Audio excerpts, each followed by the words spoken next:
नमस्कार दोस्तों। चलिए सुनते हैं आज की जनरेशन की famous love story Saira film की कहानी। फ़िल्म की कहानी शुरू होती है वाणी नाम की लड़की जो कोर्ट रूम में बैठी अपने मंगेतर का इंतज़ार कर रही है। वो खुश है क्योंकि आज उसकी शादी है। फिर उसके फ़ोन पर एक कॉल आता है उसके मंगेतर का। वो शादी से मना कर देता है कि उसका प्रमोशन हो गया है और शादी बॉस की बेटी से कर रहा है। वाणी ये सुनकर स्तब्ध रह जाती है और बेहोश हो जाती है। उसका दिल टूट गया क्योंकि वो मोहित को ही अपना सब कुछ मान बैठी थी। 6 महीने गुजर गए पर उसके चेहरे पर मुस्कान नहीं आई। वो एक तरह से डिप्रेशन में चली गई। फिर उसकी माँ ने उसे समझाया कि वो अपने लिए जीना शुरू करे। माँ के मोटिवेशन के बाद वाणी एक मीडिया हाउस में इंटरव्यू के लिए जाती है, जहाँ वो एक लड़के को पहली बार देखती है।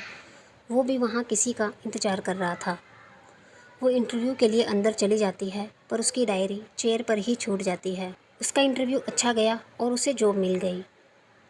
जब वो बाहर आती है तो वह लड़का उसे उसकी डायरी वापस देता है जो वो थोड़ी बहुत पढ़ चुका था।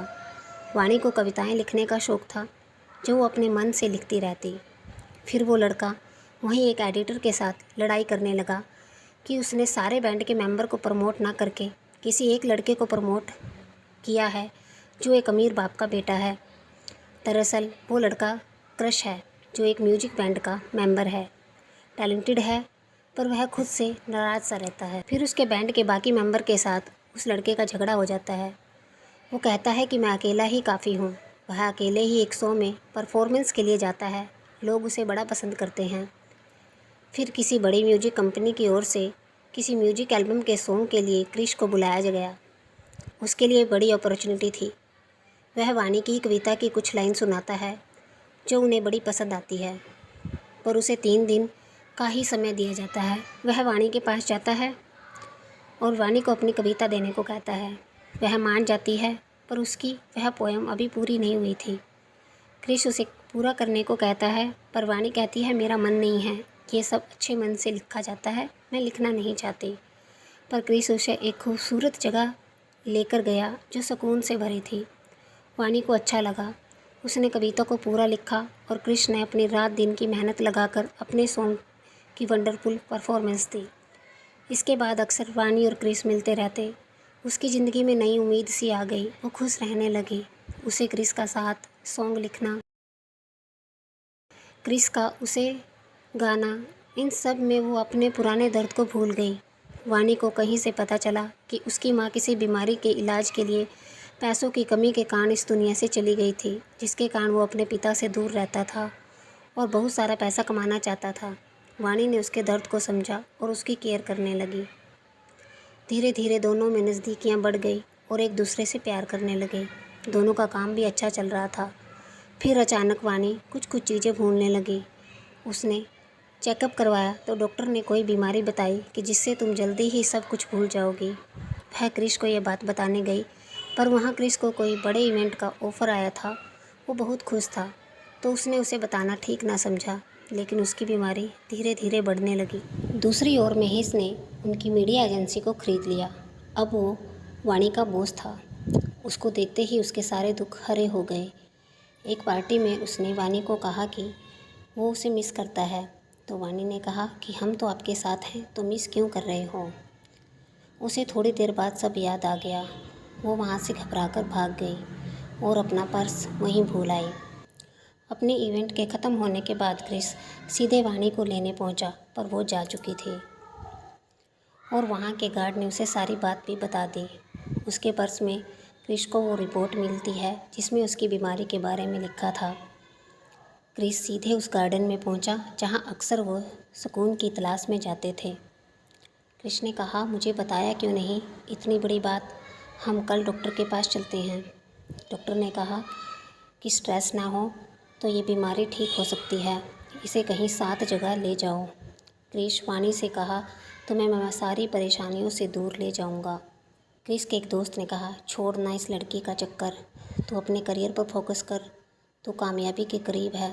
तब क्रिश कहता है उस सक्सेस का क्या करूँगा जिसमें मेरे साथ वाणी ना हो। मेरे लिए वह पहले है, मैं बाद में। क्रिश वाणी को लेकर शहर के शोर से दूर निकल जाता है जहाँ म्यूजिक, गाना और सुकून था। वाणी को पहले से ठीक लग रहा था।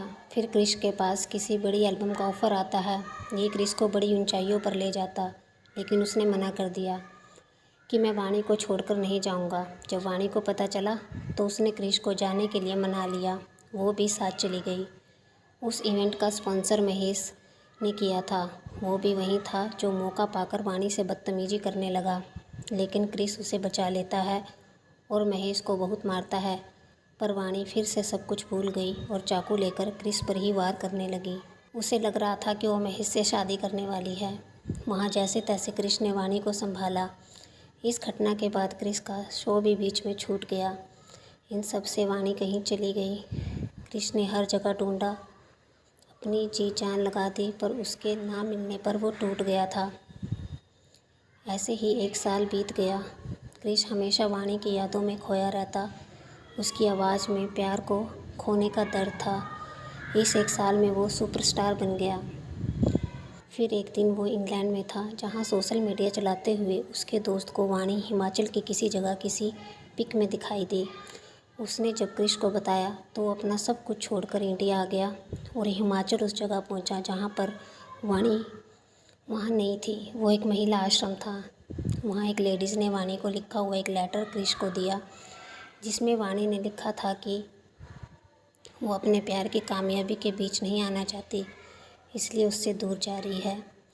यह पढ़ने के बाद क्रिश फूट फूट कर रोया, पर उसने वहाँ वाणी को ढूंढ लिया। पर वाणी सब कुछ भूल चुकी थी। वो क्रिश से एक अजनबी की तरह मिले, पर क्रिश ने उसे बार बार मिलकर अपने गाने गाकर उसे सब याद दिलाने की कोशिश की। उसे सब याद आ गया। अब क्रिश ने बिना देर किए वाणी से शादी कर ली और अपने साथ ले आया। घर में अपने वाणी के साथ बड़े बड़े पोस्टर लगा दिए कि वाणी कुछ भूले ही ना। डॉक्टर के ट्रीटमेंट के बाद वो धीरे धीरे ठीक होने लगी। इस तरह हैप्पी एंडिंग के साथ फिल्म की कहानी पूरी होती है।